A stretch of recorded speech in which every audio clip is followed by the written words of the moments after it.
हर हर महादेव दोस्तों, सनातन वर्ल्ड में आपका स्वागत है। आशा करती हूँ कि आप सभी स्वस्थ और प्रसन्न होंगे।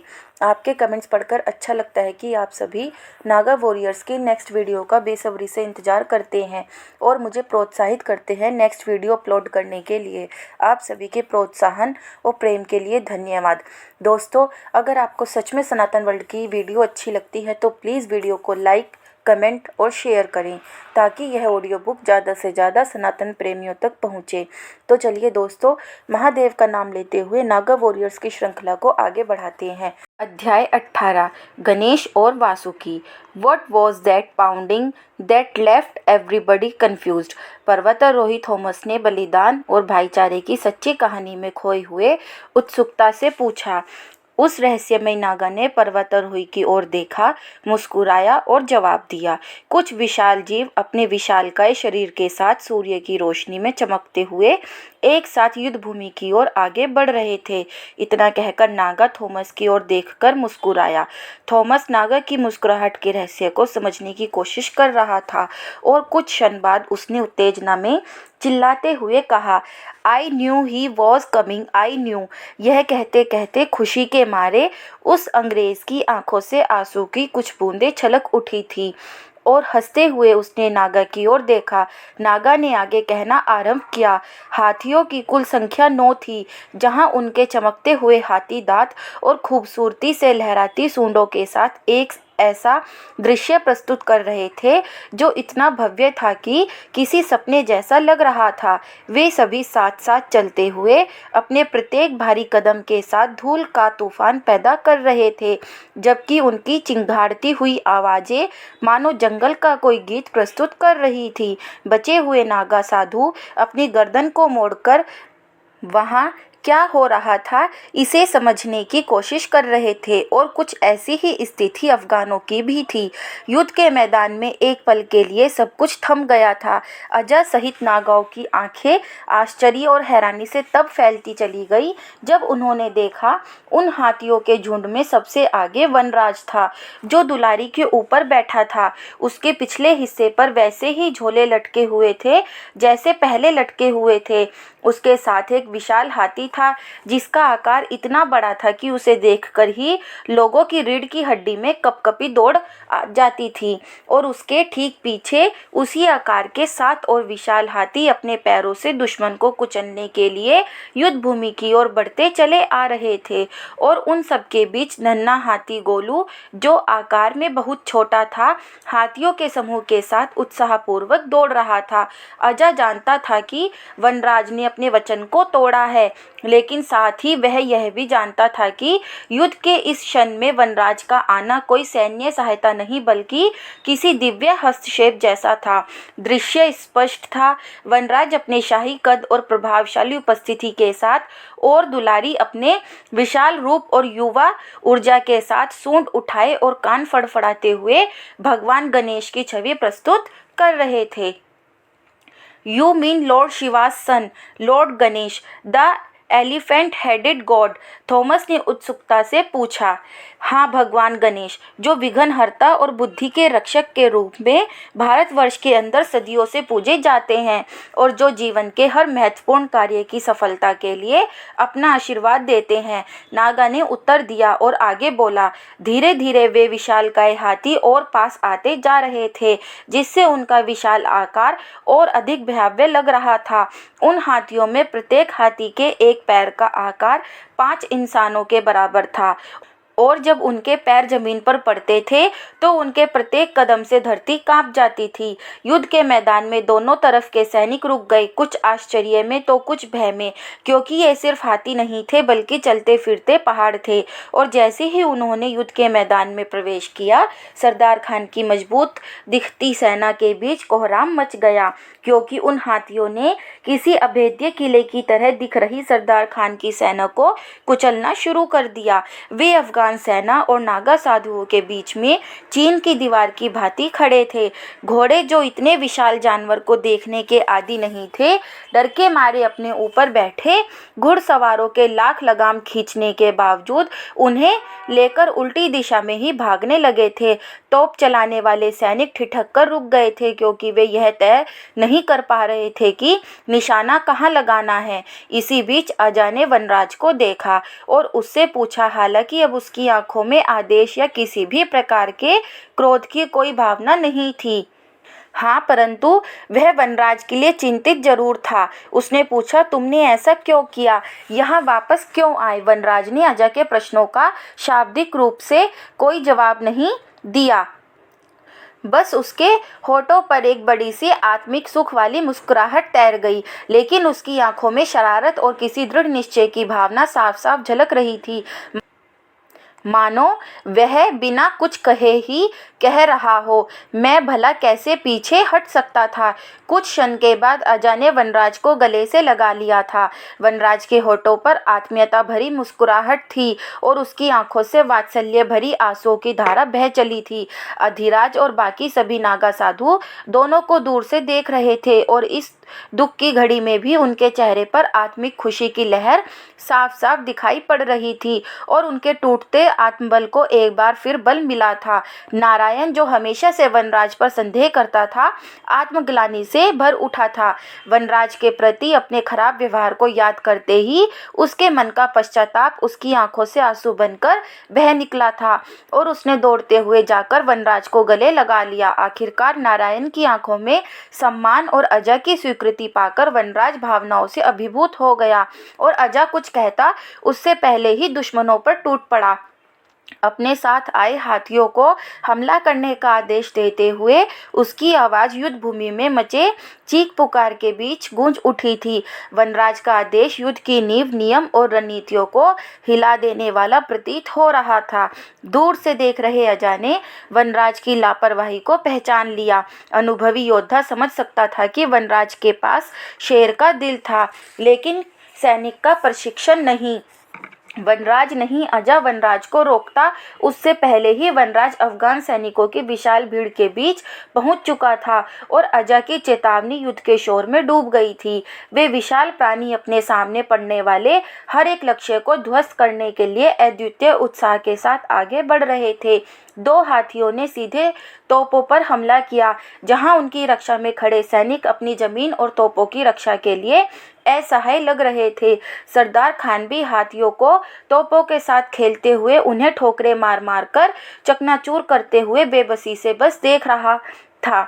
जो तोपें अफगान फौज के लिए अंतिम हथियार के रूप में तुरुप के पत्ते की तरह थी, अब वे जमींदोज होकर मिट्टी में मिल चुकी थी। अफगान सैनिक, जिन्होंने आज के युद्ध की शुरुआत एक अनुशासित संगठन के रूप में की थी, अब वे उन विशाल हाथियों के पैरों के नीचे आने के डर से तितर-बितर होकर इधर-उधर भाग रहे थे, जबकि कितनों को हाथियों ने अपने पैरों के नीचे कुचलकर रौंद डाला था, तो न जाने कितने उनके पैरों की ठोकरें खाकर अपने शरीर की टूटी हुई हड्डियों के साथ रेंगते घसीटते प्राण बचाने के लिए कहीं छुपने का स्थान ढूंढ रहे थे।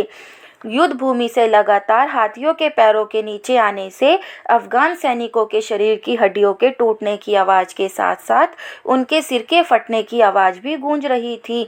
अब तक युद्ध भूमि से आती लोहे की हथियारों की टकराने की टन खट तथा शरीर के कटने की खच की आवाज़ पर इन निर्मम आवाज़ों ने अपना आधिपत्य स्थापित कर लिया था। गजराज युद्ध भूमि में मानवता के लिए नहीं लड़ रहे थे, क्योंकि वे इंसान नहीं थे, लेकिन हाँ, उनकी लड़ाई उन इंसानों और उस धर्म के प्रेम से अभिभूत होकर अवश्य थी जिन्होंने उन्हें भगवान का दर्जा दिया था। तभी अपनी बिखरती शक्ति और अपने सैनिकों को संगठित करने का निर्णय एक बार फिर सरदार खान के सेनापति जफर ने किया, जबकि इधर राजा वेदांत के पूर्व सेनाध्यक्ष कृष्णा बिना अपना परिचय दिए हुए या बिना अनुमति मांगे चुपचाप आकर अजा और शंभू जी के बगल में खड़े हो गए। कुछ देर पहले तक शक्तिशाली दिख रही सरदार की सेना अब हार के कगार पर थी। समय के चक्र ने एक बार फिर अपने पहिए को घुमा दिया था और इस युद्ध क्षेत्र में हार और जीत की परिभाषा ही बदल गई थी। भगवान गणेश के प्रतीक उन हाथियों और वनराज ने अपने पराक्रम से युद्ध के रुख को नागाओं की ओर मोड़कर रख दिया था। इस बार वनराज ने दुलारी को सरदार खान के करीब चलने को कहा। सब जानते थे दुलारी और वनराज एक दूसरे के पूरक थे। जहां वनराज की चाह होती थी वहां दुलारी की राह होती थी। वनराज का इशारा पाते ही दुलारी अफगान सैनिकों की भीड़ को चीरती हुई बीच में अपने लश्करों से घिरे सरदार खान की ओर चल पड़ी। अफगान सैनिक उन्हें रोकने की कोशिश करने लगे। उन्होंने तीरों और भालों से हमला करना शुरू कर दिया, लेकिन अपने ऊपर लगातार होते हमलों के बीच भी दुलारी तकलीफों को सहती और गुस्से में चिंघाड़ती हुई अपने लक्ष्य की तरफ बढ़ती चली जा रही थी। तब तक अफगान सेनापति जफर अपने बिखरे हुए सैनिकों को एकजुट कर चुका था। उसने आकर बड़े ही योजनाबद्ध तरीके से दुलारी और वनराज को घेर लिया। उसे अच्छे से पता था कि अगर वनराज खत्म तो हाथियों का आतंक खत्म, क्योंकि फिर हाथियों को आदेश देने वाला कोई नहीं रह जाएगा। जफर के इरादे को देखते हुए वनराज को समझ आ चुका था कि युद्ध की घड़ी में यह उसके पराक्रम का निर्णायक क्षण था। उसने दुलारी की पीठ पर लटकते और हिलते डुलते उन बोरों से एक साथ जुड़ी एक पतली सफ़ेद रस्सी को अपने दाएं हाथ से जोर से पकड़ लिया था। जफर के सैनिक अब दुलारी सहित वनराज पर निशाना लगा रहे थे, लेकिन वनराज उनके वार से बचता हुआ हाथ से उस डोर को पकड़े हुए आगे बढ़ता रहा, जबकि इधर नागा अपनी लड़ाई लड़ रहे थे। उन्होंने हाथियों के आगमन के बाद से अफगान सैनिकों की संख्या को बहुत तेजी से कम करना शुरू कर दिया था। अफगान सैनिक उन विशालकाय हाथियों पर दूर से ही जहर से बुझे तीर और भाले से हमला कर रहे थे, जिनमें से कुछ तीर और भाले हाथियों को लगते हुए उन्हें घायल कर रहे थे, तो कुछ उन्हें नहीं लग रहे थे। घायल होने के बावजूद वे हाथी रुकना तो दूर की बात है, वे और अधिक क्रोधित होकर अफगान सैनिकों को रौंद रहे थे। मौत के इस तांडव को देखकर अफगान सेना अब हताशा की ओर बढ़ रही थी। इन सब के बीच सबसे खास बात यह थी कि हाथियों के वे झुंड न केवल सैनिकों पर हमला कर रहे थे, बल्कि दुलारी के नन्हे गोलू की भी रक्षा कर रहे थे। वह छोटा बच्चा जिसे इस परिस्थिति में भी गजराजों द्वारा सुरक्षित रखा जा रहा था। सभी तीरों, तलवारों और अफगानों की क्रूरता से दूर गोलू अपने छोटे पैरों और सूंड के साथ अपनी मां दुलारी और अन्य हाथियों को तीरों से घायल होते हुए और हर कदम के साथ निश्चित मृत्यु की ओर बढ़ते हुए देखकर डर और दर्द में था। आखिरकार वे विशाल जीव उन असुरों की सेना के बीच में थे, चारों ओर से घिरे हुए, जैसे अभिमन्यु कौरवों के बीच घिरा था। यह उनका अंतिम संघर्ष था। लगातार लड़ते रहने और जहर बुझे तीरों और भालों से घायल होने के कारण एक एक करके वे दिव्य हाथी गिरने लगे, लेकिन हर एक ने गिरने से पहले और गिरने के बाद भी सैकड़ों अफगानी सैनिकों की हड्डियां तोड़ दी। इस सब के बीच गोलू ने अपने पैरों को अपने एक मरे हुए साथी के विशाल शरीर के नीचे फंसा पाया, जो उसके पास ही गिर गया था, जबकि वह उसे पूरे युद्ध के दौरान बचाने की कोशिश कर रहा था। तुरंत ही बचे हुए कुछ अन्य हाथी गोलू के पास आ गए और उसे घेर लिया। हालांकि वे गोलू के पैरों को बाहर नहीं निकाल पाए, लेकिन उसे सुरक्षित और छुपा कर रखने के लिए एक घेरा बना लिया। कुछ ही समय में गोलू अपने आसपास 5 मरे हुए हाथियों के बीच सुरक्षित था।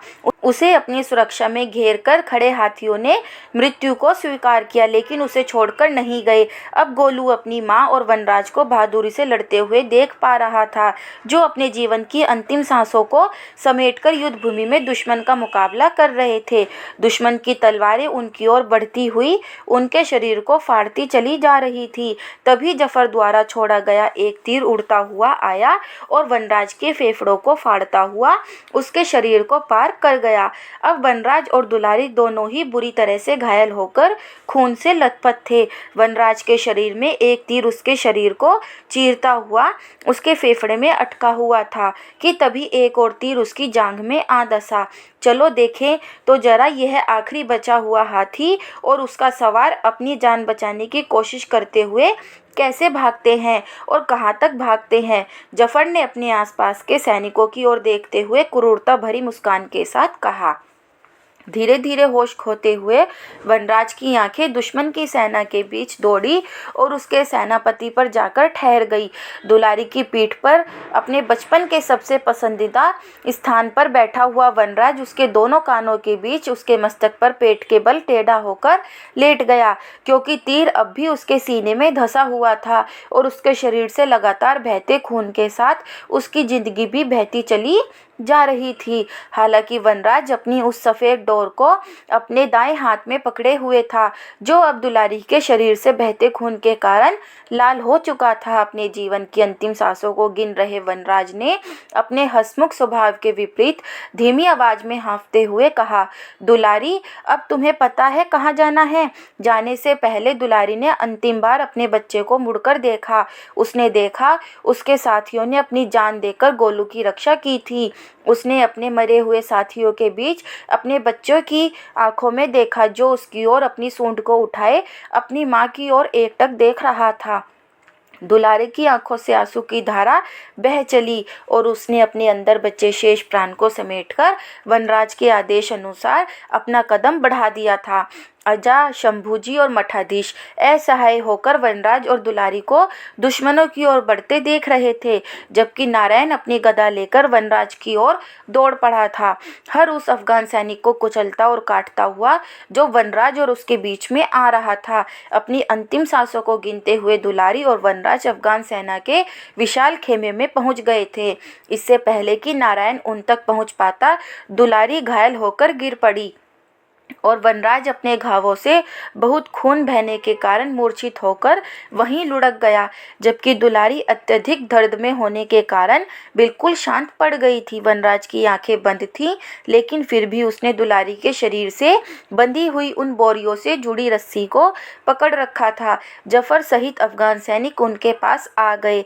दुलारी हिलने डुलने में असमर्थ थी, लेकिन दुश्मनों को देख रही थी जो वनराज और उसे घेर कर खड़े थे। उसे लकड़भग्गे शिकार को घेर कर खड़े रहते हैं। उसने अपनी सूंड हिलाकर बेहोश वनराज को बचाने की कोशिश की, लेकिन 3 सैनिकों ने उसकी सूंड को मजबूती से पकड़ लिया और चौथे अफगान सैनिक ने उसकी सूंड को पूरी तरह से काट दिया। उसे उसके चेहरे से अलग कर दिया था। असहनीय दर्द के कारण उसकी चीख वनराज को होश में ले आई, जबकि दुलारी ने पीड़ा के कारण अपने प्राण को त्याग दिए। उसकी सूंड उसके शरीर से बिल्कुल अलग थी। दुलारी और वनराज को बड़ी संख्या में घेर कर खड़े अफगान सैनिकों को लगा कि दुलारी की मौत के बाद वनराज भी मरने ही वाला है। अफगानी सैनिक वनराज को मरता हुआ देखकर उन्माद में हंसने लगे थे, लेकिन वनराज द्वारा खेली जाने वाली आखिरी बाजी अभी बाकी थी। अचानक उसने दुलारी की पीठ पर बंधे बोरे की गांठें खींची और वे खुल गई। भीड़ लगाकर उसे चारों ओर से देखकर खुशी के मारे हंस रहे अफगान सैनिक कुछ समझ पाते उससे पहले ही दुलारी की पीठ पर बंधे बोरियों से विषैले सांपों की एक ऐसी बाढ़ निकली जो हर दिशा में तेजी से गिरगिट की तरह फिसल रहे थे। युद्ध में नंदी और गणेश के बाद अब नागराज वासुकी अपनी भागीदारी देने वाले थे। यह कहकर नागा ने संतोष से बाहर की ओर देखा था। गुफा के बाहर आसमान में अरुणोदय की हल्की हल्की लालिमा दिख रही थी। भोर होने को थी और आसमान आज कुछ साफ था। वासुकी थॉमस ने उलझन से पूछा। उसे लगा कि नागा ने अभी अभी शामिल हुए सांपों के बारे में कहा है। फिर वासुकी कौन है? जिस सांप को दुनिया मेरे शिव के गले में देखती है वह वासुकी है, रहस्यमय नागा ने गर्व से जवाब दिया। The same snake that Lord Vishnu ले अपॉन? थॉमस ने अंदाजा लगाते हुए पूछा। नहीं, वे शेषनाग हैं। हर 4 युगों के अंत और अगले चक्र की शुरुआत से पहले प्रलय आता है। हिंदू दर्शन के अनुसार, जिसे तुमने शायद सुना भी हो, कि प्रलय के बाद जो कुछ भी बचता है वह अगले युगों के अगले चक्र में नवजीवन की शुरुआत के इस्तेमाल के लिए लाया जाता है। हिंदी में शेष का मतलब है बचा हुआ और नाग का मतलब है सांप। शेष नाग वे सांप हैं जो प्रलय के बाद भी बचते हैं और अगले युग में प्रवेश करते हैं। शेष नाग सांपों के राजा हैं जो हमेशा भगवान विष्णु की सेवा में रहते हैं। प्राचीन हिंदू शास्त्रों के अनुसार शेष नाग अपने अनेक फनों पर ब्रह्मांड के सभी ग्रहों को धारण करते हैं और अपने सभी मुखों से भगवान विष्णु की स्तुति में विष्णु पुराण का निरंतर गान करते हैं। उन्हें कभी कभी अनंत शेष भी कहा जाता है। जिसका अर्थ है अंतहीन शेष। कहा जाता है कि जब शेषनाग अपनी कुंडली खोलते हैं तो समय आगे बढ़ता है और सृष्टि की रचना होती है, और जब वे अपनी कुंडली में वापस लिपटते हैं तो ब्रह्मांड का अस्तित्व समाप्त हो जाता है। भगवान विष्णु को शेषनाग पर विश्राम करते हुए चित्रित किया जाता है, जहाँ वे अपनी सहधर्मिणी देवी लक्ष्मी के साथ होते हैं। शेषनाग कभी भी भगवान विष्णु के पास से नहीं हटते, और कहा जाता है कि वे भगवान विष्णु के साथ मानव अवतार में पृथ्वी पर भी कई बार आ चुके हैं, जैसे त्रेता युग में लक्ष्मण के रूप में, जो भगवान विष्णु के अवतार राम के छोटे भाई थे, और द्वापर युग में भगवान विष्णु के अवतार कृष्ण के भाई बलराम के रूप में, जो उनके बड़े भाई थे। नागा अपनी बात कह ही रहा था कि तभी एक और युवा नागा साधु ने गुफा में कुछ सूखी लकड़ी और खाने के कुछ सामान के साथ प्रवेश किया। थॉमस उसे देखकर डर गया। डरो मत, यह मेरा शिष्य है। थॉमस के कुछ कहने से पहले ही नागा ने उसके मन के अंदर उठ रहे भय के बवंडर को शांत करते हुए कहा। उस युवा नागा ने इस नागा को नमस्कार किया और लकड़ी और खाने को वहीं रखकर गुफा से बाहर चला गया और बर्फ में बैठ गया। थॉमस की निगाहें उस युवक पर जमी हुई थी। उसे यूं बर्फ में बैठा देखकर उसने इस रहस्यमयी से हैरान होते हुए पूछा, it's freezing outside, why he is sitting there. वह ऐसा ही करता है, रहस्यमयी नागा ने अपने शिष्य की ओर देखते हुए थॉमस से मुस्कुराकर कहा। लेकिन थॉमस की निगाहें अब भी उस नागा पर जमी हुई थी। तभी उसने कहानी सुना रहे नागा से जल्दबाजी में पूछा, I will ask you later about the origin of Vasuki and Sheshnag and what the yugas are. But for me now, I have to know about Aja and the remaining Nagas against Sardar Khan and the other Afghans. एक अजीब सी मुस्कुराहट के साथ पहले अपने शिष्य और फिर थॉमस को घूरने के बाद नागा ने आगे कहना शुरू किया। उन थैलों से सांपों का झुंड ऐसे बाहर निकल रहा था जैसे बांध टूटने पर पानी का सैलाब फूट पड़ता है। वे बिना रुके हर दिशा में फैल गए। जो भी उसके रास्ते में आ रहा था वे उन्हें डसते चले जा रहे थे। उनकी फुफकारों से पूरा माहौल गूंज उठा। यह उस विनाश का डरावना संगीत था जो वे साथ लेकर आए थे। हर सांप पहले से ज्यादा तेजी से और अपने जहरीले इरादों के साथ हमला कर रहा था। एक बार फिर अफगान सैनिकों के बीच हड़कंप मच गया।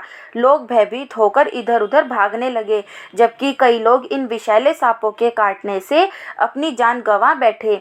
यह दृश्य बेहद भयानक और डरावने वाला था। दुलारी और सभी अन्य हाथियों की मृत्यु के बाद युद्ध भूमि पर कुछ क्षण के लिए शांति छा गई थी। यह शांति इन महान योद्धाओं के बलिदान को समर्पित थी जो इन्होंने अपने नेता वनराज के आदेश पर दिया था। नारायण रास्ते में पड़ने वाले अफगान सैनिकों को मारता काटता वनराज के पास उसकी मदद के लिए पहुंचा, मगर वहां पहुंचते ही उसका दिल भारी हो गया। खून से बुरी तरह लथपथ और अपनी आखिरी सांस लेते हुए वनराज ने नारायण की ओर देखा। उसकी आंखें तकलीफ से बुझी हुई थी। वनराज मुस्कुराया और नारायण से बोला, किसी कारणवश तुमने मुझे गोकुल में साथ नहीं आने दिया था। कोई बात नहीं, लेकिन क्या अब मुझे अपनी अगली यात्रा पर आने की अनुमति दोगे? वनराज के इतना कहते ही नारायण की आंखों में आंसू आए और उसने फूट फूट कर रोते हुए कहा, हाँ मित्र, मैं अपनी अगली यात्रा पर तुम्हें अवश्य साथ लेकर चलूँगा। मेरा वादा है। मैं तुम पर अपनी जान जितना भरोसा कर सकता हूँ भाई। यह कहते हुए नारायण ने झुककर वनराज के माथे पर प्यार से अपना हाथ रखा। शिव तुम्हें अनंत शांति की ओर प्रेरित करें। नारायण के इतना कहते ही वनराज ने हमेशा हमेशा के लिए अपनी आंखें बंद कर ली और नारायण एक टक उसे देखता रहा। तभी साई साई की आवाज़ के साथ नारायण का कटा हुआ सिर युद्ध क्षेत्र में कुछ दूर जा गिरा। सरदार खान ने नारायण का सिर धड़ से अलग कर दिया था। इसके साथ ही उसकी नंगी तलवार पहली बार एक नागा के रक्त से रंगी हुई थी। जबकि वहीं से कुछ दूरी पर पहाड़ के शीर्ष से वेदांत और उनके नए सेनापति ने इस मार्मिक दृश्य को देखा। सरदार खान नारायण का सिर उसकी जटाओं से पकड़े ऊपर उठाए खड़ा था और क्रूरता और वहशीपन से अजय और और उसके साथ बाकी बचे नागाओं की ओर देख रहा था, जिनकी संख्या नारायण के मरने के बाद 20 से भी कम रह गई थी और जो अब भी 2 या 300 के करीब बचे हुए अफगानों के विरुद्ध खड़े थे। जहां कृष्णा के पेट से खून बह रहा था तो वहीं शंभूजी के सीने और अजय के पैर और कंधे से, जबकि मठाधीश का सिर बुरी तरह लहूलुहान था। नागाओं को इतनी कम संख्या में और घायल देखकर सरदार खान राक्षस की तरह हंसा और उसकी आवाज़ पूरी भूमि में गूंज उठी। उसकी हंसी में उत्साह कम और जीत की घोषणा की भावना अधिक थी और उसने उपहास उड़ाते हुए कहा, मेरे पास तुम्हारी संख्या से अधिक उंगलियां हैं। और उसके बाद हंसते हुए उसने अपनी उंगलियों को गिनना शुरू किया, 1 2 3 4 5 6 7। लेकिन वह 7 के बाद आगे की गिनती कर पाता उससे पहले ही एक महिला की आवाज़ में आगे की गिनती उस युद्ध भूमि के बीच गूंज उठी थी, 8 9 10 11 12 13 14 15 16 17 18। यह आवाज़ सुनकर सरदार खान ने हंसना बंद कर दिया और आवाज़ की दिशा में देखने लगा। आवाज़ अजय और बचे हुए नागाओं के पीछे से आ रही थी। कुछ पल के बाद सरदार खान ने माँ भगवती काली को देखा, जो हाथों में खड्ग लिए उसे खूनी निगाहों से घूर रही थी। श्यामा और अद्यमा सहित और 2 साध्वियां बचे हुए और गंभीर रूप से चोटिल नागाओं के साथ शामिल हो गई थी। घायल नागाओं में 2 नागा ऐसे भी थे जिन्होंने युद्ध भूमि में अपने दोनों पैर खो दिए थे, परंतु अब भी युद्ध भूमि में अडिग थे। सभी नागा भगवा वस्त्र में थे, जो खून के छींटों से और अधिक गाढ़ा हो गया था। सभी नागा और साध्वियां सरदार खान पर उससे भी जोर से हंस रहे थे, जितना जोर से सरदार खान अजय और बाकी साधुओं पर हंसा था। साध्वियों की आंखें पूर्ण रूप से खुली हुई थी और क्रोध से लाल थी, बिल्कुल माँ काली की तरह। उन्होंने अपने हाथ में खड्ग धारण किया हुआ था और अपनी लंबी जीभ बाहर निकाल ली थी, जैसे कि अफगान सेना की मर्दानगी का मजाक उड़ा रही हों। साध्वियों को देखकर बाकी बचे हुए अफगानी सैनिकों का मनोबल चकनाचूर हो गया। थोड़ी देर बाद सभी साध्वियों ने हंसना बंद कर दिया और श्यामा ने कहा, तुम्हारी मुट्ठी में हम कभी नहीं समा सकते मूर्ख। तुम हजारों में थे, फिर हमारे महज 111 योद्धाओं ने तुम्हें सैकड़ों में बदल दिया है। उसके बाद भी हम यहाँ खड़े हैं। यह कहती हुई वह अफगान सैनिकों का उपहास उड़ाती हुई हंस पड़ी। उनके साथ शंभूजी, मठाधीश, अधिराज, अजय और सभी खड़े और रेंगते हुए नागा भी हंस पड़े, जिससे बाकी बचे अफगान सैनिकों का बचा हुआ मनोबल भी टूटकर चकनाचूर हो गया। उनके चेहरे के भाव यह साबित कर रहे थे कि नागा योद्धा वास्तव में अजय हैं। नागाओं और साध्वियों की अफगानी सूबेदारों की मूर्खता और अज्ञानता की मजाक उड़ाती हुई हंसी और सरदार खान की खामोशी दोनों ही नागाओं की श्रेष्ठता को स्वीकार करने जैसी थी। सरदार खान के चेहरे पर हार साफ साफ दिख रही थी, जिसमें काली और शिव के भक्तों की हंसी उसमें बढ़ोतरी करने के साथ साथ उसकी हार को सत्यापित भी कर रही थी। जबकि इसके इतर राजा वेदांत के नए सेनापति ने जोर देकर कहा, महाराज, युद्ध भूमि हमारे लिए तैयार है। सरदार के बाकी लोग टूटे मनोबल के साथ बिखरे हुए खड़े हैं। यही सही समय है अफगानों को खत्म करने का। अपने सेनापति की बात मानते हुए और इसी समय को हमले के लिए उचित मानकर वेदांत आदेश देने ही वाले थे कि अभी उसकी नज़र युद्ध भूमि के पीछे से उठती धूल भरी आंधी पर पड़ी, जो आसमान में बवंडर बना रही थी। ऊंचाई पर खड़े वेदांत ने देखा, जुगल किशोर और उनकी हजारों की सेना युद्ध भूमि की ओर तेजी से बढ़ती चली आ रही थी। अपनी हार और अपने टूटे हुए आत्मविश्वास के साथ सरदार खान घोड़ों और सैनिकों के लयबद्ध होकर चलने की आवाज़ को सुनकर देखने के लिए पीछे मुड़ा। वह क्रोध में था, लेकिन जैसे ही उसने देखा कि अफगानी बादशाहत के निशानों वाले हवा में लहराते झंडों के साथ जुगल किशोर द्वारा लाई गई हजारों की मजबूत सेना उसके पीछे से युद्ध भूमि की ओर बढ़ती चली आ रही है, तो वह जोरों से हंसा और उसके साथ ही हर बचे हुए अफगानी सूबेदार और सैनिक भी हंसे। कुछ देर तक अपनी अचानक बढ़ी ताकत के नशे में हंसते रहने के बाद सरदार खान ने कहा, तुमने सोचा कि तुमने हजारों को मार दिया और गोकुल को बचा लिया। हम कभी समाप्त नहीं होते। हम हर दिन हजारों में जन्म लेते हैं, अल्लाह के नियामत में अपना सिर कटाने के लिए, इस दुनिया की काफिरों से आज़ाद कराने के लिए, इस्लाम को दुनिया पर काबिज करने के लिए। मेरे पीछे देखो, मेरे पास खर्च करने के लिए हजारों और हैं, लेकिन मैं उनका इस्तेमाल तुम्हारे और अधिक लोगों को मारने के लिए करूँगा। उधर जुगल किशोर को अचानक युद्ध में शामिल होता देख वेदांत का चेहरा हताशा में बदल गया। उन्होंने बुदबुदाते हुए कहा, शायद आज सरदार खान की मृत्यु का दिन नहीं है। वेदांत का युद्ध में शामिल होने का मनोबल डगमगा रहा था। तभी नए सेनापति ने सुनिश्चित करने के लिए पूछा, महाराज, हमें युद्ध में शामिल होना चाहिए या नहीं?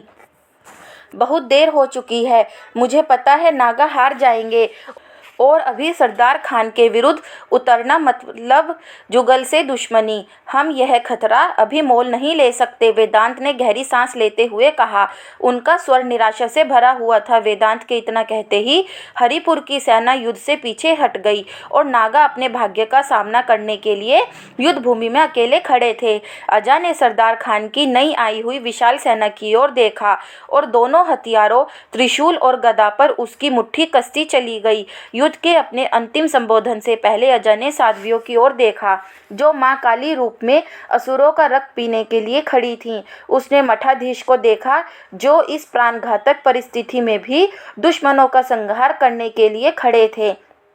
फिर अजा ने अधिराज को देखा, जो इस अंतिम संग्राम का शंखनाद करने के लिए अपना शंख लिए खड़ा था। और उसके बाद उसने अन्य घायल नागाओं को देखा, जो अब भी स्थिर खड़े थे, तो कुछ बिना पैरों के जमीन पर बैठे थे, लेकिन उन्होंने अपने हाथों में अपने अस्त्रों को बिल्कुल उसी जोश के साथ पकड़ा हुआ था जैसा उन्होंने युद्ध के शुरुआती पलों में धारण किया था। फिर उसने कृष्णा की ओर देखा, जो अपने ही राजा के खिलाफ खड़े थे, नागाओं के लिए, अफगानों के खिलाफ लड़ने के लिए। और अंततः उसने शंभूजी की ओर देखा, जो अपनी कुल्हाड़ी के साथ खड़े थे और उसकी ओर भीगी पलकों से देख रहे थे। अजा अभी भी इस तथ्य से अनजान था कि शंभूजी का वास्तविक नाम राजा ध्यानेंद्र था, और राजा ध्यानेंद्र वही थे जो अजा के अतीत के बहरे और गूंगे सवालों के जवाब थे। राजा ध्यानेंद्र यानी वह व्यक्ति जो एक वचन से बंधे हुए थे और यह नहीं कह सकते थे कि अजा मेरे पुत्र, तुम एक राजकुमार हो और मैं राजा ध्यानेंद्र तुम्हारा पिता हूँ। जबकि अपने जीवन के अंतिम पलों में मठाधीश उन दोनों को देखते हुए अपने अंदर उभरते अपराध बोध को महसूस कर रहे थे, जिसे अधिराज चुपचाप देख भी रहा था और समझ भी रहा था, लेकिन वह कुछ बोल नहीं सकता था क्योंकि कुछ भी कहने की उसे आज्ञा नहीं थी। अब युद्ध में शामिल होने का समय आ चुका था।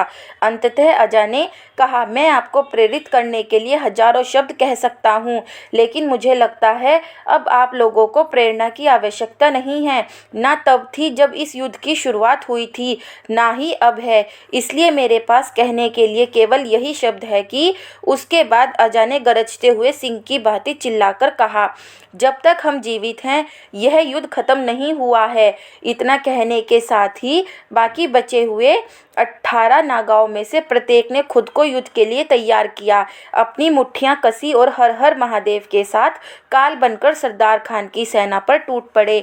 इस दृश्य को सरदार खान की बची हुई सेना, जुगल किशोर के हजारों सैनिक, वेदांत और उनकी सेना हैरानी से देख रही थी कि कैसे भीषण संग्राम के बाद, हजारों दुश्मनों को मौत के घाट उतारने के बाद, बचे हुए मुट्ठी भर नागा अपने प्राण हथेली पर रखकर अपनी जमीन, अपने धर्म और अपने स्वाभिमान के लिए मरने और मारने के लिए उस महान युद्ध के अंजाम की ओर बढ़ रहे थे, जो भारत के इतिहास में कभी नहीं बोला गया था। युद्ध के मैदान में सब कुछ थमसा गया था, लेकिन ठीक उसी क्षण भारतवर्ष के उत्तर में कोई बिना रुके अपने प्राण को हथेली पर रखकर लगातार आगे बढ़ रहा था। बर्फ में ढकी उन रहस्यमय कंदराओं, पहाड़ों की चोटियों, घाटियों, नदियों और विकराल झरनों के बीच ध्यान में लीन उन नागाओं की खोज में, जो इस महासंग्राम से शायद अब तक अनजान थे। जबकि इधर अजा अपने कुछ बचे हुए सैनिकों के साथ सरदार खान की सेना के करीब पहुंचता जा रहा था। उसे सिर्फ सरदार खान की घूरती हुई आंखें दिखाई पड़ रही थी। तभी उसने शंभू जी की ओर देखा, जो हाथ में फरसा लिए अफगान सैनिक की ओर दौड़ते चले जा रहे थे। जुगल किशोर की सेना सरदार खान के बिल्कुल पीछे खड़ी थी और इस सांस रोक देने वाले दृश्य को वेदांत पहाड़ की चोटी से देख रहे थे। उनके दिल की धड़कन बढ़ती चली जा रही थी। इतना कहकर वह रहस्यमय नागा एक जोर की लंबी सांस लेकर चुप हो गया। What happened next? What happened to Aja? Did he learn that his father fought alongside him? Thomas ने पूछा, जिसकी हालत में थोड़ा बहुत ही सुधार हुआ था, लेकिन युद्ध के बारे में और अधिक जानने की उत्सुकता ने उससे उत्साह से भर दिया था। आज के लिए बस इतना ही। तुम्हें आराम की आवश्यकता है। ये लो और पी जाओ, तुम ठीक हो जाओगे, नागा ने कहा और फिर उसकी ओर तांबे का एक पुराना कटोरा बढ़ा दिया, जिसमें नागा द्वारा तैयार किया किसी प्रकार का औषधीय घोल था। थॉमस नागा पर भरोसा करने लगा था, इसलिए उसने धन्यवाद कहते हुए कटोरा स्वीकार कर लिया और घोल पीने लगा। थॉमस को घोल पीता हुआ देखकर नागा ने कहा, इसे पीने के बाद तुम्हें चक्कर आएंगे और फिर नींद आएगी, लेकिन डरने, भ्रमित होने या संदेह करने की कोई आवश्यकता नहीं है, क्योंकि अगर मैं तुम्हें मारना चाहता तो तुम्हें कब का मार चुका होता। इसलिए सो जाओ और भरोसा करो, जब तुम जागोगे तुम बिल्कुल स्वस्थ होगे। वैसे जब तक थॉमस नागा की बातें समझ पाता तब तक उसे चक्कर आने लगे थे और वह नींद में जाने वाला था, लेकिन उसकी गहरी नींद में जाने से पहले उस रहस्यमय नागा के शिष्य ने आकर थॉमस के लिए एक अस्थायी बिस्तर बिछा दिया। थॉमस पूरी तरह अपने होश खोता उससे पहले ही उसने उस नागा से पूछा, how do you know all this about an incident 650 years old that is not chronicled anywhere. Thomas की बात सुनकर वह रहस्यमय नागा मुस्कुराया और बोला, मैं एक अनाम हिंदू अर्थात हिडन हिंदू हूँ और मेरा नाम मायने नहीं रखता है मित्र। अब तुम सो जाओ, आज के लिए अब और सवाल नहीं। नागा के इतना कहते ही थॉमस कुछ ही समय में नींद के आगोश में समा गया। थॉमस ने शाम की धुंधली रोशनी के साथ अपनी आंखें खोली। वह झटके के साथ उठ खड़ा हुआ और वह पहले से बहुत ज़्यादा चुस्त और तंदुरुस्त महसूस कर रहा था, लेकिन वह बहुत बेचैन था। उसने अपने आसपास देखा, लेकिन उस नागा का कोई अता पता नहीं था। उसने कुछ दूर तक गुफा के अंदर जाकर और फिर बाहर आकर बर्फ की उन सफ़ेद चादरों के बीच नागा को ढूंढा, लेकिन उसे कोई नहीं दिखा। थॉमस को एक पल के लिए महसूस हुआ कि जैसे उसके साथ वहां कोई था ही नहीं, क्योंकि वहां रात भर जल रहे अलाव का एक कण भी नहीं था। थॉमस निराश होकर वापस गुफा में आया और अपनी जगह पर बैठने ही वाला था कि तभी उसने गुफा के कोने में देखा, जहां नागा कहानी कहते कहते अक्सर चला जाया करता था। थॉमस ने देखा वहां कुछ रखा हुआ था। थॉमस उस चीज को देखने के लिए नजदीक गया। उसने देखा वहां एक शंख था, जो देखने में सदियों पुराना था और एक किताब के ऊपर रखा हुआ था। थॉमस ने झट से शंख को गौर से देखा और नागा द्वारा सुनाई जा रही कहानी में किसी पात्र से अचानक जुड़ता चला गया, जो हमेशा शंख लिए रहता था, लेकिन उसका दिमाग उसके अंदर से आ रही आवाज़ को मानने के लिए तैयार नहीं था। फिर उसने शंख को हटाते हुए उस किताब का पहला पन्ना देखा, जिसमें एक मानचित्र रखा हुआ था और उसके ऊपर लिखा था, यह मानचित्र तुम्हें तुम्हारे मन में उठ रहे सवालों तक पहुंचने में मदद करेगा। इतना पढ़ते ही थॉमस की आंखें मानचित्र को समझती हुई बड़ी होती चली गईं, जबकि इधर सरदार खान की बची हुई सेना के अलावा जुगल किशोर की विशाल सेना थी, जो सरदार खान के पीछे खड़ी थी और जिसकी ओर अजा के नेतृत्व में महज 18 नागा साधु बढ़ते चले जा रहे थे और इस महान घटना को पहाड़ की चोटी से बेबस होकर देख रहे थे। वेदांत, यह कहानी उस रहस्यमय नागा के चुप होते ही रुक गई थी, जिसे जानने की अकुलाहट में थॉमस ने शंख, मानचित्र और किताब को उठाया और उस रहस्यमय नागा की तलाश में उस गुफा से बाहर निकल गया। तभी वहाँ से कहीं दूर बर्फ से ढकी पहाड़ियों की अनंत गहराई में किसी अनजान जगह पर उस रहस्यमयी नागा के पीछे चलते हुए उसके शिष्य ने उससे पूछा, उन 18 नागा साधुओं और साध्वियों का क्या हुआ गुरुदेव? इतना सुनकर आगे आगे चल रहा वह नागा अपने आप में ही मुस्कुरा उठा था। दोस्तों, इस अध्याय के साथ यह बुक यहीं पर समाप्त होती है। आपके साथ साथ हमें भी नागा वॉरियर्स के नेक्स्ट पार्ट का बेसब्री से इंतज़ार रहेगा। दोस्तों, आप अगली बुक कौन सी सुनना पसंद करेंगे, प्लीज़ कमेंट में बताएं। और हाँ, वीडियो को लाइक, चैनल को सब्सक्राइब और वीडियो को शेयर करना ना भूलें। हर हर महादेव। और कमेंट में प्लीज़